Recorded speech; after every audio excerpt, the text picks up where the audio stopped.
प्रभु यीशु मसीह के नाम से आज की आराधना के लिए मैं आप लोग को स्वागत करता हूं। आइए हम प्रार्थना करेंगे और आज की आराधना शुरू करेंगे। पवित्र पिता परमेश्वर, हम तेरे नाम को धन्यवाद देते हैं, तेरी स्तुति प्रशंसा करते। तूने हमें यह सुंदर सा वक्त दिया है, तूने हमें बड़ी अनुग्रह दिखाई ताकि इस प्रकार हम तेरी महिमा तेरी स्तुति प्रशंसा कर सके। इस वक्त मैं प्रार्थना करता हूँ, होने देना पिता परमेश्वर गीतों के माध्यम से, गवाही के द्वारा, तेरे वचन के द्वारा हमारे हृदय में तुझसे बातें हम कर सके और परमेश्वर हम आत्मिकता में 30, 60, 100 गुना फल लाएंगे। ऐसा तो होने दे। हर एक जन जो यह प्रभु जी वीडियो देख रहे हैं उन प्रत्येक को तो बहुत ऐसे आशीष दे, बरकत दे। प्रभु यीशु के नाम से मैं मांगता हूँ, सुना ग्रहण कर, आमीन। हालेलुया। परमेश्वर की स्तुति हो कि अभी हम कुछ कारण के लिए अमरनाथ आए हैं। एंड हम सभी लोग जानते हैं कि पिछले 10-12 दिन हम जे हॉस्पिटल में थे। पास्टर माँ का पापा का तबीयत ठीक ना होने के कारण, और अभी भी वो हॉस्पिटल में है। शायद प्रभु का कृपा है तो आज या कल यानी कि सोमवार को उन्हें डिस्चार्ज मिलेगा, और यह सब कुछ आप लोग के प्रार्थना से हो सका। आइए हम प्रभु की महिमा और स्तुति करेंगे और परमेश्वर की महिमा करेंगे एक एक गीत को गाकर। मैं तुझको पसंद आऊँ, मैं तेरे दिल को भाऊं, ऐसा मुझको बना। इस गीत को गा के हम प्रभु की महिमा करेंगे।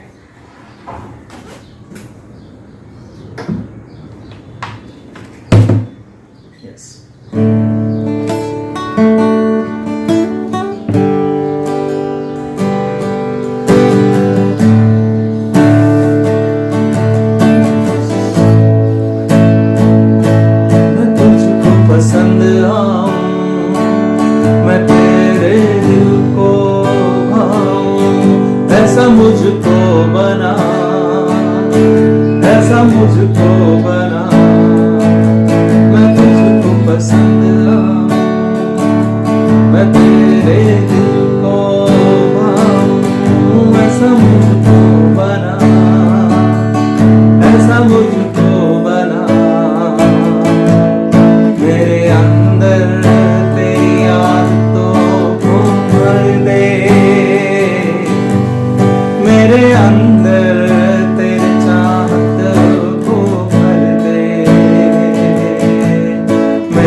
तेरी हर ख्वाहिश को मैं अपनी आदत बना दूं, ऐसा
बना।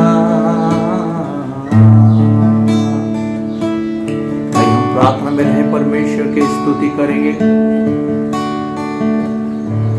ये जो समय है प्रार्थना का समय है, ये जो दिन का मांग है प्रार्थना का मांग है। हमें प्रार्थना में परमेश्वर के साथ समय बिताने का है, हर परिवार के लिए, हर लोगों के लिए, हर एक जन के लिए। Thank you Jesus. Yes Lord.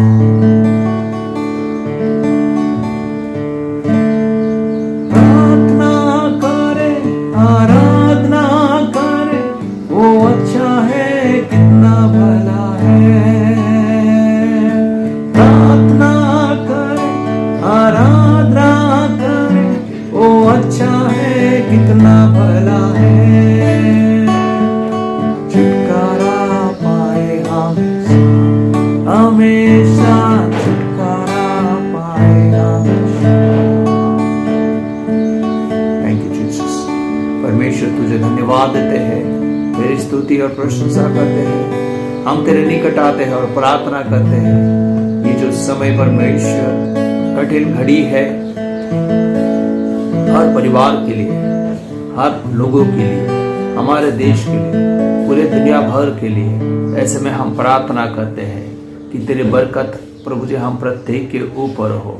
इस वक्त मैं प्रार्थना करता हूँ पिता परमेश्वर, कलीसिया के हर परिवार के लिए, और विशेष प्रभु जी में जो दुख और कष्ट में है, प्रार्थना करता हूँ कड़ेमनी परिवार के लिए, और परमेश्वर और सिस्टर अनीता का भाई का जो बच्ची बहुत ही बीमार अवस्था में है, ऐसे में हम प्रार्थना करते परमेश्वर आप उन्हें, उस बच्ची को छू के चंगाई देना।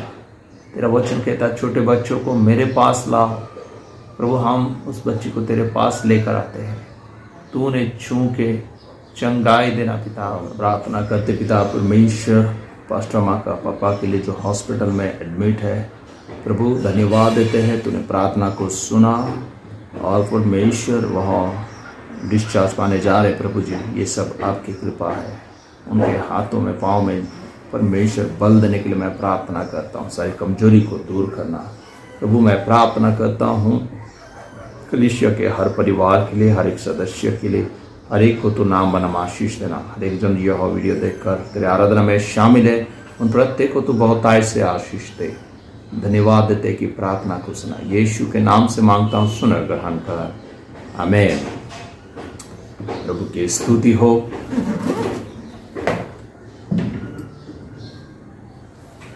तो परमेश्वर ने हमें यह मौका दिया है ताकि हम परमेश्वर के वचन को सुन सके, प्रभु की महिमा कर सके। और जैसे कि आप में से काफ़ी लोग जानते हैं कि कल हमने हमारे घर के जो यादनों के घर का कुछ सामान को शिफ्ट किया है, और बहुत लोग को शायद काफ़ी लोग को ऐसा चिंता हुआ कि पास्टर चले गए, यहाँ पर नहीं रहेंगे और यहाँ नहीं आएंगे। ऐसा बिल्कुल भी नहीं है कि अभी भी मैं चर्च का पास्टर हूँ, और मैं ज़रूर वहाँ पर परमेश्वर की सेवा करना पसंद करूँगा। हमेशा मैं उस स्थान पे आके परमेश्वर की सेवा करना हमेशा पसंद करता हूँ, और मैं डेफिनेटली हम अपने परिवार के संग वहाँ पर ज़रूर आते रहेंगे। एक्चुअली बेड शिफ्ट करने का कारण यह था क्योंकि अंबरनाथ में हमें बेड ना होने के कारण अभी पापा का डिस्चार्ज होगा और वही घर पे आएंगे, तो सोने के लिए मुश्किल होगा करके वो बेड को शिफ्ट कर किया गया है। परंतु मैं अभी भी चर्च का पास्टर हूँ, और मैं अपने जिम्मेदारी जानता हूँ, और ज़रूर मैं उसमें प्रभु की सेवा करना हमेशा पसंद करूँगा। और आप सभी लोग हमारे लिए प्रार्थना करते रहे, और आप खास करके पापा के लिए प्रार्थना करें। और जैसे कि प्रार्थना रिक्वेस्ट आया है कड़ेमनी परिवार से कि जो बच्ची बहुत ही सीरियस कंडीशन में है, उनके लिए लगातार प्रार्थना करें। इसलिए प्रार्थना से ही हो सकता है। जैसे परमेश्वर के वचन आज हम देखते हैं, याकूब का पत्री उसका 5वां अध्याय में वही लिखा गया है। याकूब का पत्री का 5वां अध्याय, थोड़े समय में आप लोग को समझाना चाहता हूँ। यदि तुम में से कोई दुखी है तो वह प्रार्थना करे, यदि आनंदित है तो वह स्तुति के भजन गाए, यदि तुम में कोई रोगी है तो कलीसिया के प्राचीनों को बुलाए और वे प्रभु के नाम से उस पर तेल मलकर उसके लिए प्रार्थना करे। कि परमेश्वर का वचन कहता है कि हम में से यदि कोई भी दुखी है तो वो क्या करे? प्रार्थना करे, और आनंदित है तो वह स्तुति के भजन गाए। यानी कि हमारे जो जीवन है, मनुष्य का जीवन है, चाहे दुख में हो या चाहे सुख में हो, हमेशा परमेश्वर के साथ जुड़ा हुआ होना चाहिए। परमेश्वर के साथ एक कनेक्शन होना चाहिए हर सिचुएशन में। जैसे पौलुस प्रेरित कहते हैं कि यदि हम खाते हैं या पीते हैं, हम परमेश्वर के लिए करते हैं। हम जीते हैं या मरते हैं, इन सभी वह परमेश्वर के लिए। कि हर स्थिति में परमेश्वर के लोग जो है प्रभु के साथ ही जुड़े हुए रहते हैं। एक क्रिश्चियन मनुष्य का जो जीवन है कंप्लीटली परमेश्वर के साथ जुड़े हुए जीवन है। काफी लोग हैं जो दुख होता है तो परमेश्वर के संग पास आते हैं, और कुछ लोग हैं जब खुशी मिलता है तब वे लोग परमेश्वर के पास आते हैं। परंतु प्रभु का वचन हमें ये हमेशा बताता है, चाहे वो दुख में हो या सुख में हो। जैसे इस स्थान पे लिखा गया है, यदि तुम में से कोई दुखी है तो वो क्या करे? प्रार्थना करे। यदि तुम में से कोई आनंदित है तो वो क्या करे? स्तुति का भजन करे। चाहे हम प्रार्थना करें या स्तुति का भजन करें, ये दोनों परमेश्वर के साथ जुड़े हुए लोगों को दर्शाता है। जो इस स्थान पे हम देखते हैं कि क्रिश्चियन लोग, फिर से मैं यही बताना चाहूंगा कि एक मसीह व्यक्ति, एक क्रिश्चियन व्यक्ति चाहे दुख में हो या सुख में हो, हमेशा वो परमेश्वर के साथ जुड़े हुए रहना चाहिए, है ना। इसलिए जब हम ऐसा नहीं करते हैं तो तब परमेश्वर का वचन हमें कहता है, जैसे लाउदीकिया का कलीसिया को प्रभु यीशु मसीह ने कहता है कि तुम ना तो गर्म हो ना तो तुम ठंडा हो, है ना। इसलिए मैं क्या करूंगा? मैं तुम्हें थूक दूंगा, अपने मुंह से मैं थूक दूंगा। तुम गर्म भी नहीं हो, ठंडा भी नहीं हो, यानी कि इधर का भी नहीं है, उधर का भी नहीं है। दुख में भी परमेश्वर में नहीं हो, सुख में भी परमेश्वर में नहीं हो। इसलिए परमेश्वर लाउदीकिया का कलीसिया को कहता है, तुम गर्म भी नहीं हो, तुम ठंडा भी नहीं हो, इसलिए मैं तुमको क्या करूंगा? अपने मुंह से थूक दूंगा, है ना। परफेक्टली ऐसा ही है। यदि आपको किसी ने आइसक्रीम दिया तो डेफिनेटली वो क्या होना चाहिए? ठंडा रहना चाहिए, तो हम खा सकते हैं। और अगर हमें कोई चाय दिया तो डेफिनेटली वो क्या रहना चाहिए? गर्म रहना चाहिए। तो हम उसे पीने में हमें अच्छा लगता है, क्योंकि उस प्रकार उसका रेसिपी, उसका गुण वैसा ही है। आइसक्रीम को ठंडा खाया जाता है, चाय को गर्म पिया जाता है। पर ऐसे में अगर चाय ठंडा निकले तो हमें मजा नहीं आता है, वैसे ही आइसक्रीम गर्म निकले तो भी हमें मजा नहीं आता है। परमेश्वर के लोग जो है हर स्थिति में वैसा बनना चाहिए। हर स्थिति में, जब दुख में है तो वह प्रार्थना में रहना चाहिए, और सुख में है तो परमेश्वर का स्तुति गाना चाहिए। यदि हम उसे मिस कर रहे हैं तो हम यानी कि गुनगुना बन रहा है, उसका मतलब परमेश्वर हमें क्या करना चाहता है? थूक देना चाहता है। प्रभु कहता है कि मैं तुम्हें नहीं लूंगा, अपने अंदर नहीं लूंगा, मैं तुम्हें थूक दूंगा, क्योंकि ना तो तुम गर्म हो, ना तो तुम ठंडा हो, ना तो तुम दुख में प्रार्थना करते हो, ना तो तुम सुख में परमेश्वर की स्तुति गाते हो। अगर ऐसे क्रिश्चियन अगर हम बनेंगे तो परमेश्वर डेफिनेटली हमें, प्रभु यीशु मसीह डेफिनेटली हमें कहता है, जैसे लाउदीकिया का कलीसिया को कहता है कि तुम लोग मेरे लायक नहीं हो। प्रभु का वचन यहां पर कहता है, यदि तुम में से कोई दुखी हो तो वह प्रार्थना करे, यदि आनंदित है तो वह स्तुति का भजन करे, यदि तुम में से कोई रोगी है तो कलीसिया के प्राचीनों को बुलाए। ये तीसरी बात प्रभु कहता है, अगर तुम में से कोई रोगी है ना, बीमार अवस्था में है, तो कलीसिया के प्राचीन, कलीसिया ये बहुत ही महत्वपूर्ण बात है कि कलीसिया जो चर्च मतलब हम समझते हैं कि शायद कोई बिल्डिंग होगा, कोई घर होगा, जैसे हमने चर्च बनाया है वही क्या वही चर्च होता है क्या ना। सो मैं और एक बात आप लोग को एक इंफॉर्मेशन के समान बताना चाहूँगा कि जब से हमने लॉकडाउन हुआ है तब से हमारा चर्च बंद है। ऐसा है क्या? ऐसा शायद लोग सोचते रहेंगे कि लॉकडाउन हुआ तब से हमारा चर्च बंद है। बिल्कुल भी नहीं, मैं तो ये बात बिल्कुल भी नहीं मानता हूं कि चर्च बंद है ना। सो चर्च घर जो है या गिरजा घर हम कहते हैं, जो घर है वो बंद है, परंतु जो चर्च है, जो आराधना है, स्तुति प्रशंसा है, वो हमेशा चालू है। जब से लॉकडाउन हुआ है रेगुलरली, चाहे पहले फेसबुक से हमने शुरू किया, यूट्यूब ना व्हाट्सएप के जरिए हम परमेश्वर की स्तुति लगातार कर रहे हैं। चर्च कभी भी बंद नहीं रहा। हाँ, मेरा मम्मी का जो डेथ हो गया है, परमेश्वर के पास जब वो गई, उस दौरान मैं उस पोजीशन में नहीं रहा कि मैं वीडियो भेज सकूं। उन 2 संडे के अलावा हर रविवार को हमने परमेश्वर की आराधना किया है। सो चर्च मतलब हमको ऐसा लगता है कि हाँ चर्च चल रहा है, उधर जाने का, प्रभु भोजन लेने का, दान देने का, दशवांश देने का।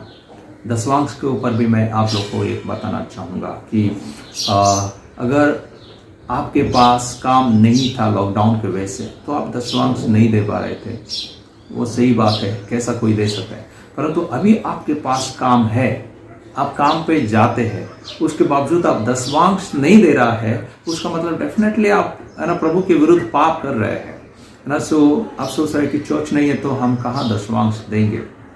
आप डेफिनेटली दे सकते हैं ना, अपने एल्डर्स लोग हैं, हम अपने अकाउंट्स में, चर्च के अकाउंट्स में हम सो दशवांश को जमा कर सकते हैं, जहाँ से जो पास्टर्स का जो सैलरी है और पास्टर का पगार है हम ले सकते हैं ना। पिछले जब से लॉकडाउन हुआ है तब से हमने दशवांश नहीं दिए हैं और इसलिए पास्टर का सैलरी, पास्टर का पगार भी है ना सो क्या है नहीं आया है। सो काफ़ी लोग है ना सो शायद इस बातें को जानते भी है और फिर से मैं आप लोग को इन्फॉर्म करना चाहूँगा कि जो पास्टर का सैलरी अगर होना है तो आपको दशवांश भी देना चाहिए। और चर्च चल रहा है, ऐसा नहीं कि चर्च बंद है ना। ऑनलाइन के द्वारा हम लगातार कलीसिया ले रहे हैं और कलीसिया कभी बंद नहीं होता है। हम ऑनलाइन के द्वारा भी प्रार्थना करते हैं, कभी भी कोई बीमार है हम लगातार उनके लिए प्रार्थना करना कभी भी हमने नहीं छोड़ा। हम परमेश्वर के सानिध्य में आना कभी भी नहीं छोड़ा। चर्च घर बंद है परंतु चर्च हमेशा चालू है ऑनलाइन के द्वारा। हालेलुया। सो इस स्थान पे हम देखते हैं कि प्रभु का वचन कहता है यदि कोई बीमार है तो वो कलीसिया को बुलाए, प्राचीनों को बुलाए और प्रार्थना करे। ये जो प्रैक्टिस बुला के प्रार्थना करना, घर पे लेकर आना, ये आजकल थोड़ा कष्ट हो रहा है, मुश्किल हो रहा है, पर हम ऑनलाइन फोन के जरिए हम प्रार्थना कर रहे हैं। लगातार उस व्यक्ति के लिए जो बीमार है उनके लिए हम प्रार्थना करते हैं।